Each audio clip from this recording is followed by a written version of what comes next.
혹시 차를 타고 이제 운전하시면서 여유 있게 조신 적이 있나요? 큰일 납니다. 한순간도 졸면 안 됩니다. 핸들을 잡고 운전하는 한 졸면 큰일 납니다. 내 앞에 가는 차가 그것이 트럭일 경우에는 정말 아찔한 순간이 아닐 수 없습니다. 하다못해 차를 운전하면서 길을 가도 졸면 안 되는데, 정신 바짝 차리고 깨어 있어야 되는데, 과연 하나님의 아들, 딸들이 정신 바짝 차리지 않고 하나님의 자녀로 살 수 있을까요? 아무런 의식 없이 살아가는데 하나님의 아들로, 딸로 잘 살 수 있을까요? 그렇지 않습니다. 우리를 구원하러 오신 예수님은 우리를 한순간에 구원하시는 것이 아니고 우리의 구원을 시작하셔서 계속적인 구원을 통하고 마지막 날에 예수님이 재림하실 때 우리의 구원이 완성되는 것입니다. 예수 믿다가 죽어 천당에 가신 성도님들도 그들의 구원이 아직 완성된 것이 아닙니다. 그들의 육신이 땅에 있기 때문에 그들의 육신이 땅에 있는 한 구원은 완성된 것이 아니라 중단되어 있는 상태입니다. 그래서 우리 주님이 재림하실 때 이 모든 구원이 완성되게 되는 것입니다. 그날이 오기까지, 내가 살아있는 동안 주님이 오신다면 주님이 오시는 그날까지, 아니면 살아있는 동안 주님이 오시지 않는다면 죽는 그날까지 정신을 차리고 살아가는 것만이 우리 주님께서 우리에게 베풀어 주신, 또 우리에게 시작하신 구원이 가장 영광스럽고 존귀하게 성취되는 일이 있을 것입니다. 예수님은 종말과 관련해서 굉장히 중요한 말씀을 하셨습니다. 누가복음에는 예수님의 재림과 관련된 내용이 여러 군데 나누어져 있습니다. 오늘 21장뿐만 아니라 12장에도 나오고 17장에도 나옵니다. 특별히 21장에서는 예수님의 재림과 관련해서 가장 중요한 사건으로 예루살렘 성전의 멸망이 있을 것을 예언하셨습니다. 한 세대가 지나기 전에 예루살렘 성전이 멸망을 하게 될 터인데, 물론 예루살렘 성전이 멸망할 때 물론 나라도 망합니다. 바로 그 사건이야말로 예수님의 재림이 피할 수 없는 가장 분명하고 확실한, 하나님께서 허락하신 재림의 유일한 표적으로 허락하신 것입니다. 그래서 지난주에 말씀드렸듯이 그날과 그 시는 아무도 모릅니다. 천사도 모르고 예수님도 모르고 하나님 아버지만 아십니다. 가라 하면, 아버지가 가라 하면 예수님이 오실 것입니다. 그렇기 때문에 예수님은 언제든지 제자들이, 또 믿는 우리가 예수님의 재림이 준비된 자로 깨어서 살아가기를 원하셨습니다.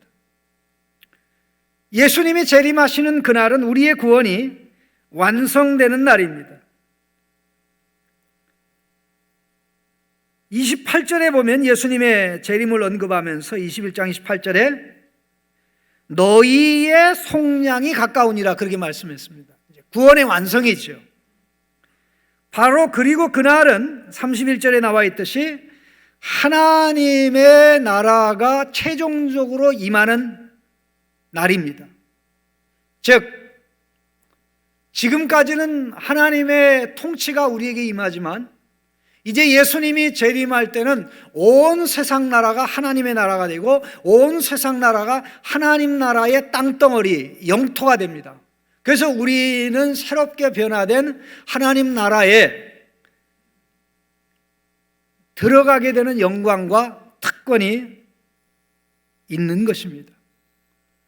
자, 이렇게 예수님의 재림은 개인적으로 구원이 완성되고 하나님 백성 전체가 들어가서 살게 된 하나님 나라가 새하늘과 새 땅으로 임하는 날이기 때문에 가장 신나고 가장 영광스럽고 가장 기대가 되는 날이 아닐 수가 없습니다. 인생살이 하는 가운데 신랑 신부에게 결혼하는 그날이 가장 즐겁고 기대되듯이 그 이상으로 기대되고 즐거운 날이 우리 주님이 재림하시는 그날입니다. 그런데 그날에는 하나님의 자녀가 아닌 자들, 믿지 않는 자들에게는 그날은 심판의 날입니다. 멸망의 날입니다. 그런데 그날 믿지 않는 자들이 멸망하는 재림의 날에 어떤 성도들에게는, 준비되지 않은 성도들에게는 심판의 날이 될 수도 있음을 예수님이 경고하셨습니다. 오늘 34절, 21장 34절에 보면 너희는 스스로 조심하라. 그렇지 아니하면 방탕함과 술 취함과 생활의 염려로 마음이 둔하여지고 뜻밖의 그날이 덫과 같이 너희에게 임하리라. 뜻밖의 그날이 예측 불허하게 임하는 그날 예수님의 재림입니다. 그 예수님의 재림이 덫과 같이 임하리라고 하였습니다. 덫과 같이 임한다는 게 뭡니까? 짐승을 잡기 위해서 설치하는 것이 덫입니다. 올무입니다. 그 올무나 덫에 걸리면 짐승은 죽은 목숨입니다.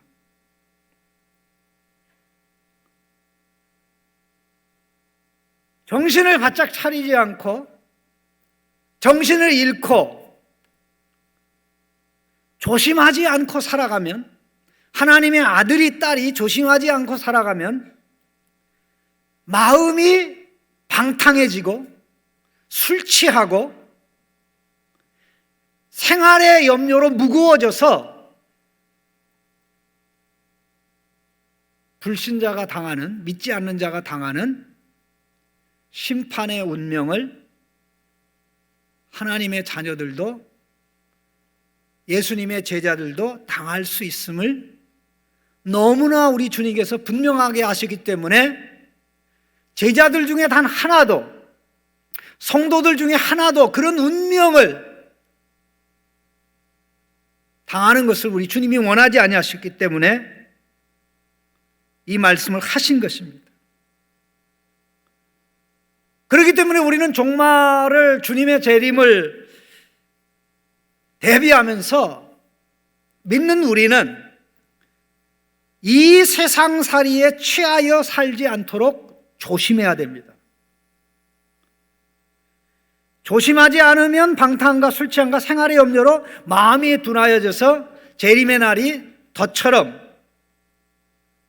심판날이 될 수도 있다고 하였습니다. 자, 이 말씀에서 주목을 해야 될 세 단어가 있습니다. 방탕함, 술 취함, 생활의 염려. 방탕함은 술 취함의 결과입니다. 술 취함은 원인이고 방탕함은 술 취함의 결과입니다. 사람이 술에 취해서 고들에 만들게 되면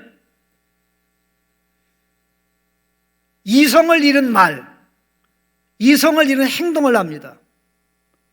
참으로 부끄럽기 짝이 없는, 술에 취해서 술기운이 자기의 입을 움직이고 행동을 움직여 가기 때문에 부끄러운 말을, 부끄러운 행동을 서슴없이 하고, 술에서 깨면 내가 왜 그랬지? 내가 왜 그렇지? 이제는 술을 마시지 않아야지 하고 결심을 하고 또 술 앞에 가면 또 취합니다. 그리고 또 방탕한 언행을 합니다. 여기 본문에서 말씀하는 이 술 취함은 문자 그대로 연말 연시를 맞이해서 이 각종 술에, 독한 술에 취하는 것을 얘기하는 것이 아니고요, 그 술 취함의 내용이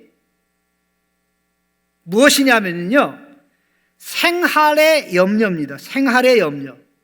여기 생활의 염려라는 단어가 굉장히 중요한 단어입니다.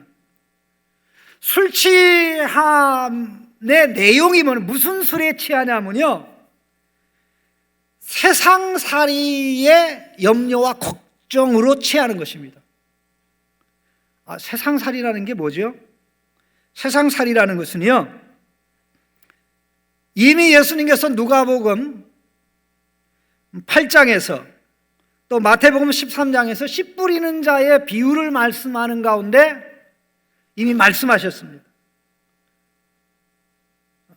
누가복음 8장 14절에 가시떨기에 떨어졌다는 것은 말씀을 들은 자이나 지내는 중 이생의 염려와 재물과 향락의 기운이 막혀 온전히 결실하지 못하는 자여 그랬습니다. 여기 이생의 염려라고 그랬습니다. 이 세상살이, 불신자가 추구하는 삶의 내용, 무엇을 먹을까, 무엇을 입을까, 마실까, 염려하지 마라. 이것들은 다 이방인들이 추구하는 것이요, 너희 아버지께서는 너희들에게 이것이 필요한 줄 아시니 그러므로 너희는 그의 나라와 그의 의를 구하라고 예수님이 말씀하셨습니다. 마태복음 13장 22절에도 동일하게 말씀하시기를 가시떨기에 뿌려졌다는 것은 말씀을 들으나 세상의 염려와 재물의 유혹에 말씀이 막혀 결실하지 못하는 자요. 여기 세상의 염려, 이 세상살이,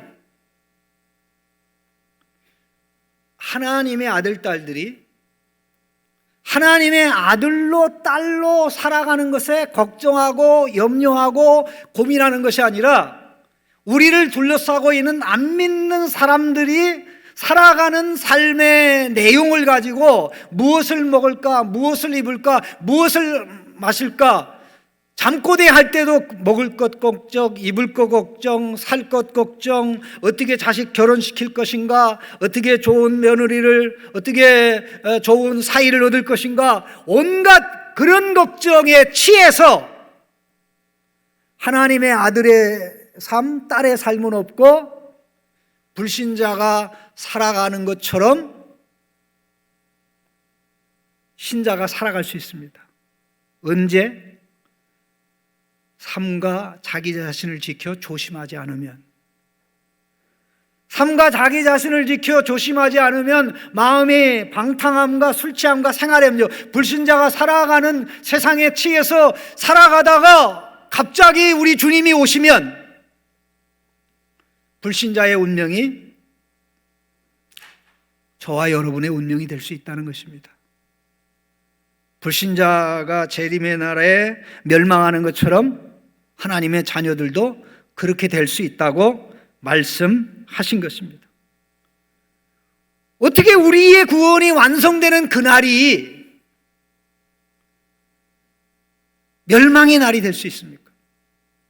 하나님 나라에 마침내 들어가서 하나님 나라를 상속받고 예수님과 함께 하나님 나라 통치에 동참하는 영광을 누리는 그날이 어떻게 우리에게 멸망의 날이 되고 심판의 날이 되고 가장 비참한 날이 되게 할 수 있겠습니까? 결코 우리는 우리 주님이 오시는 그날이 이런 날이 돼서는 안 될 줄로 압니다. 그렇기 때문에 우리 주님께서 조심하라, 정신 바짝 차려라, 조심하지 않고 정신 바짝 차리지 않으면 신앙생활을 하더라도 불신자처럼 살아가고 불신자가 살아가는 삶에 빠져서 살아가다가 결국 하나님 자녀의 복이 아닌, 하나님 자녀의 영광과 특권이 아닌 믿지 않는 자의 운명을 맞이할 수 있다고 말씀하신 것입니다. 그러면 예수님의 말씀은 조심하지 않으면 이와 같이 하나님의 아들, 딸들이 불신자의 삶을 살게 되는데, 그러면 하나님의 아들, 딸인 우리가 조심하면, 자기 자신을 지키면 하나님의 아들로, 딸로 자랑스럽게 살아간다는 것입니다. 그러면 방탕함과 술 취함과 생활의 염려와 반대되는 게 무엇입니까?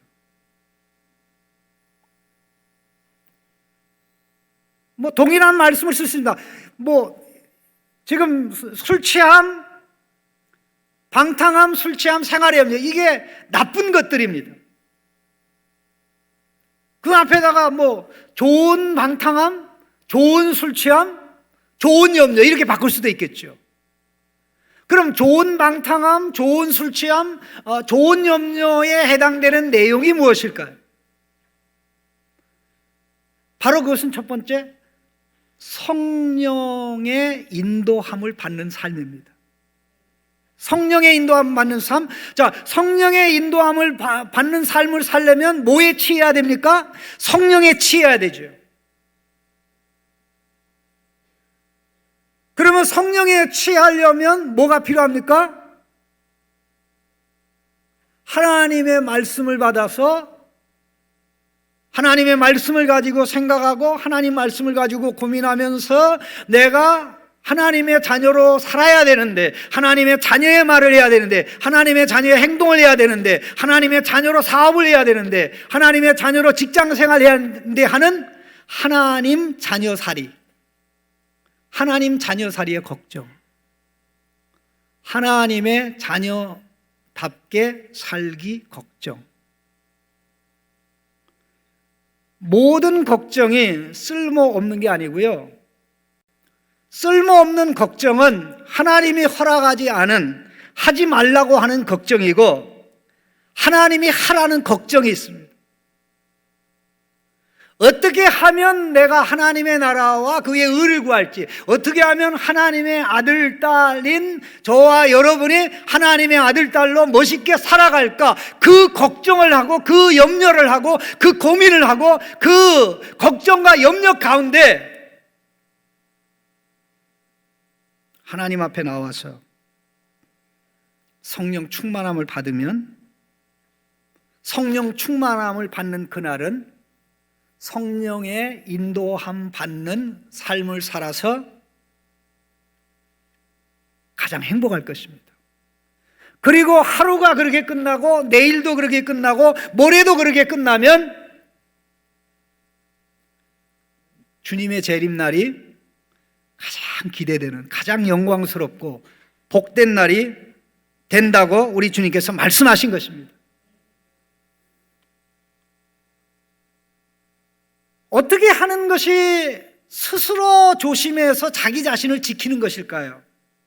어떻게 하는 것이 스스로 자기 자신을 지켜 조심하는 것일까요? 바로 그것은 항상 깨어 기도하는 것입니다. 우리 주님이 분명히 말씀하셨습니다.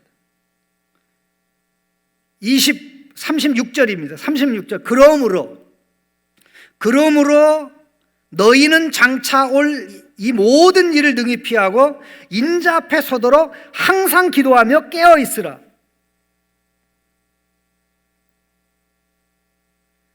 여기 항상 기도하며 깨어 있으라는 이 말씀이 36절의 맨 앞편에 나오는 단어입니다. 항상 기도하며 깨어 있는 것이 스스로 조심하여 자기 자신을 지키는 것입니다. 자녀의 신분을 지키고 하나님의 아들, 딸의 채통을 지키고 하나님의 아들, 딸의 마음과 의식을 가지고 깨어나게 되는 것입니다. 깨어서 항상 기도하여 의식이 깨어 있으면 하나님 자녀의 의식을 가지고 살아갈 것입니다. 직장 생활할 것입니다. 말을 할 것입니다. 행동을 할 것입니다. 관계를 맺을 것입니다. 교회 올 때만 하나님 기억하고 집으로 돌아가서는 하나님 기억하지 않고 살아가는 것은 내가 하나님의 자녀로 살지 않고 있다는 증거입니다. 우리 주님께서 너무나 중요한 두 가지를 말씀하셨습니다. 항상 기도함으로 깨어 있으면 두 가지 혜택이 있다는 것입니다. 두 가지 혜택이 뭡니까? 장차 올 이 모든 일을 피하는 것, 그게 하나입니다. 그리고 재림하시는 우리 주님 앞에 신나게, 당당하게 기쁨으로 서는 것입니다. 자, 이 모든 것 피하고 싶습니다. 이 모든 것이 무엇입니까? 이 모든 것은 나쁜 것인데 우리의 마음이 방탕함과 술 취함과 생활의 염려로 무거워져서 하나님 자녀의 감각을 상실하고 불신자로 살아가는 것입니다. 도대체 우리 가운데 누가 불신자로 살고 싶겠습니까? 도대체 누가 하나님 자녀 아닌 자로 살고 싶겠습니까?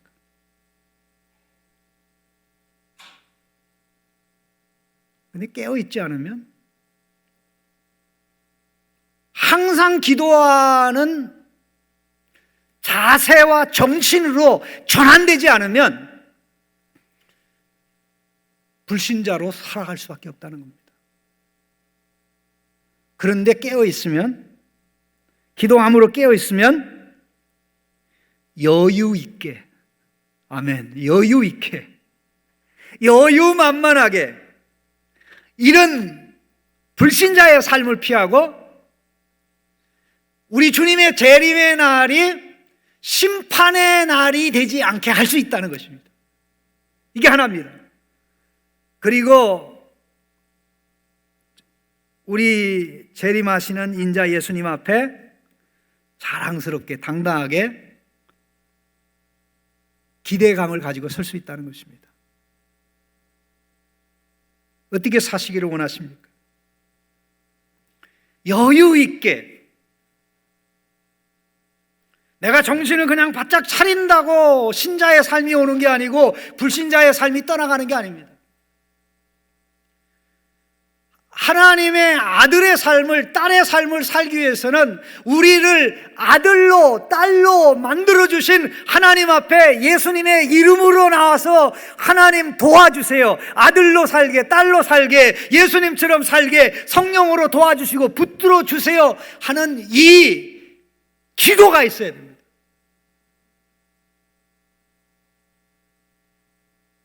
그게 없으면 안 된다는 것입니다. 자녀의 의식으로 깨어나는 게 하는 것이 항상 기도하는 것입니다. 자녀의 의식을 가지고 살게 하는 것이 항상 기도하는 것입니다. 자, 그 구체적인 사례를 보여주신 것이 바로 누가복음 18장에서 예수님이 말씀하신 홀로 된 여인이 불의한 재판관을 찾아가서 원한을 풀어달라고 했다는 이야기입니다. 18장 1절에 예수님이 이렇게 말씀하셨습니다. 그들에게 항상 기도하고 낙심하지 말아야 할 것을 비유로 말씀하여, 항상 기도하고 낙심하지 말아야 될 것을 하나님의 모든 자녀들은 항상 기도하고 기도하는 일을 포기하지 말아야 될 것을, 그런 뜻입니다. 항상 기도하고 기도를 포기하지 않는다는 것은 기도를 끝까지 한다는 것입니다. 끝까지. 그 끝이 언제입니까?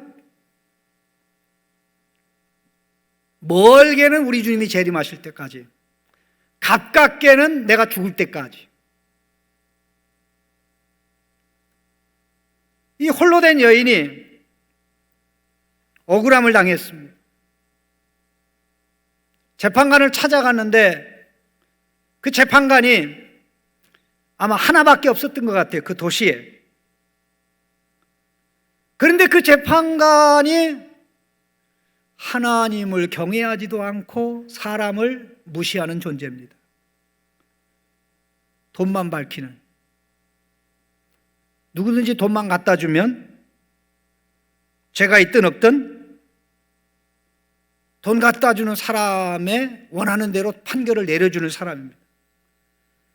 그러니 이 홀로 된 여인의 입장에서는 대책이 없는 거죠. 재판관님, 저를 도와주세요. 제가 억울합니다.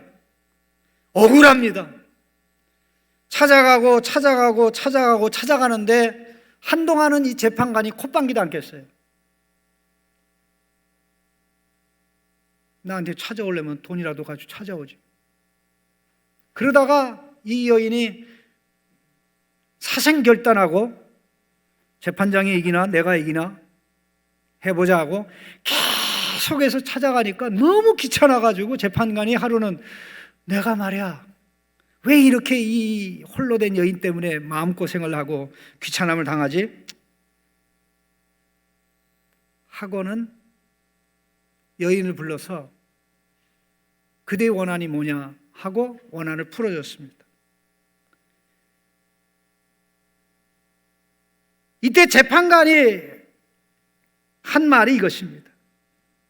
이 가부가 나를 번거롭게 하니 내가 그 원한을 풀어주리라. 그렇지 않으면 늘 와서 나를 괴롭게 하리라. 이 가부가 나를 번거롭게 하니 내가 그 원한을 풀어주리라. 그렇지 않으면 늘 와서라고 되어 있는데요, 여기 사용된 늘 와서라는 것은 끝장날 때까지 와서라는 뜻입니다. 끝장날 때까지 와서, 끝날 때까지 와서, 끝날 때까지 와서 나를 괴롭히리라 하였느니라. 주께서 또 이르시되 불의한 재판장이 한 것을 들으라. 하물며 하나님께서 그 밤낮 부르짖는 택한 자들의 원한을 풀어주시지 아니하겠느냐? 그들에게 오래 참으시겠느냐? 내가 너희에게 이르노니 속히 그 원한을 풀어주시리라. 그러나 인자가 올 때 세상에서 믿음을 보겠느냐? 항상 기도한다는 것은 내 인생이 끝날 때까지 기도하는 것을 의미합니다. 아니면 내가 살아있을 동안 주님이 오시면 주님이 오시는 그날까지 포기하지 않고 하나님의 자녀의 딸의 삶을 살려고 하나님 앞에 간구하면서 간구한 대로 살아가는 삶을 의미합니다. 하나님은 끝까지 기도하는 자를 외면하시는 적이 없습니다. 코로나로 말미암아 어려움을 당하는 중에도 우리 성도님들 중에 하나님께서 개입하시고 역사하셔서 하나님이 개입하실 때까지 끝까지 기도해서 기도 응답받은 성도님들이 계십니다.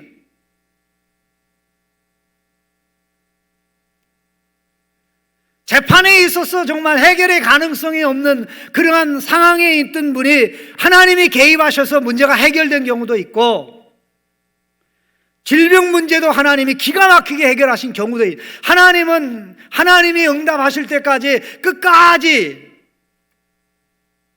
엎드리는 성도를 버리지 않습니다. 그런데 이런 문제들은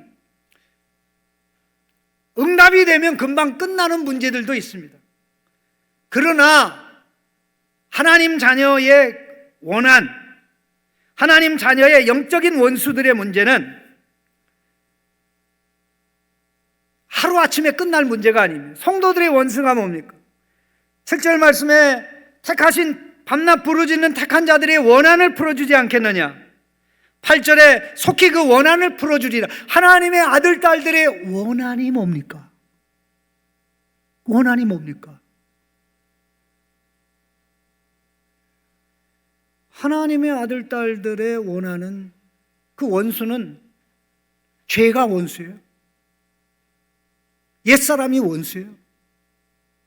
귀신이 원수예요. 사탄이 원수입니다.